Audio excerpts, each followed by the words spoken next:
ఎరా ఎలా జరిగింది వీసా ఇంటర్వ్యూ? నువ్వెక్కడికి? నువ్వు ఇల్లు మారాల్సిన అవసరం లేదురా. నువ్వు ఇక్కడ ఉన్నంత వరకు ఇల్లు అమ్మే సీనే లేదు. గుమ్మడి, నేను వెళ్ళిపోతున్నా. ఎక్కడికి? డెస్టినేషన్ అంటూ ఏమీ లేదు. నార్త్ వెళ్ళే ట్రైన్ ఏదైనా ఎక్కేస్తాను గుమ్మడి. అలా ర్యాండమ్గా పారిపోతున్నానని నాకు తెలుసు, కానీ ఈ జర్నీ నాకు చాలా అవసరం అనిపిస్తోంది. మరి నీ జాబు?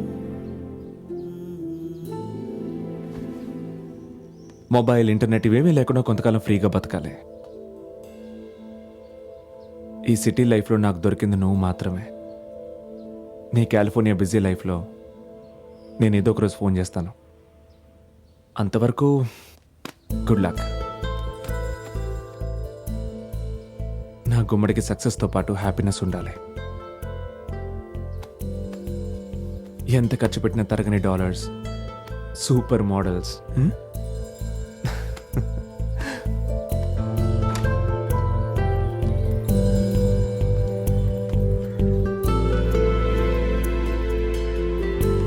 నేను డ్రాప్ చేస్తాను.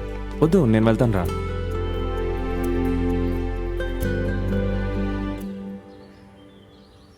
నువ్వు నాకు హెల్ప్ చేయాలి గుమ్మడి.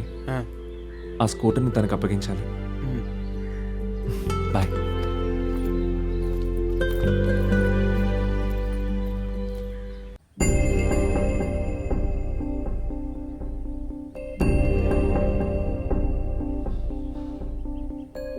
సావిత్రి, ఏం ఆలోచించకుండా ఇంపల్స్గా ఒక్క డెసిషన్ కూడా నువ్వు ఇప్పటివరకు తీసుకోలేదు. ఇది నువ్వు తీసుకునే ఫస్ట్ డెసిషన్ అవ్వకూడదనే మేము చెప్పేది. మరి వస్తానన్న తనేడి ఈరోజు 10ంటికి ఇక్కడికి వచ్చి నిన్ను కలుస్తానని చెప్పాడు కదా. It's already 11 o'clock. Phone switched off ఉంది.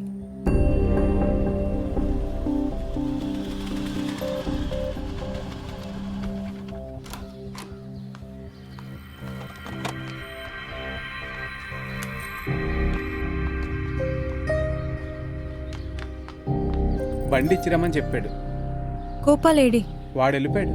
ఎక్కడికి? నార్త్లో ఎక్కడికో ఎక్కువ దూరం వెళ్ళే ట్రైన్ ఎక్కి వెళ్ళిపోతా అన్నాడు. వాడు ఎక్కడికైనా పోనీ, అవన్నీ నీకెందుకు? నీకు రాహుల్ ఉన్నాడుగా పెళ్లి చేసుకోవడానికి.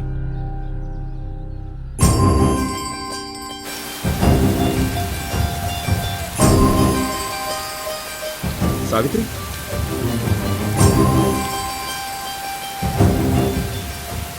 నేను ఒరిజినల్ అవుదామని డిసైడ్ అయినా.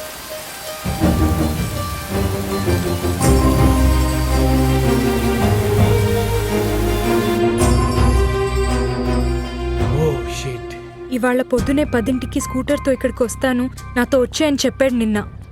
వాడెక్కడా? ఇది చెప్పినప్పుడు వాడు తాగేసి ఉన్నాడా? ఆ, అయితే నేను మాట్లాడినవన్నీ వాడు మర్చిపోయినట్టున్నాడు. వాడు వెళ్ళిపోయాడు. వాట్? గుమ్మడి, బండి తీ. సావిత్రి, నువ్వెక్కడికి వెళ్తున్నావు? ఇది నా పాత స్కూటర్ కదా. అవును. బండి గురించి తర్వాత మాట్లాడుకుందాం నాన్న. ఎక్కడికి సావిత్రి? సావిత్రి,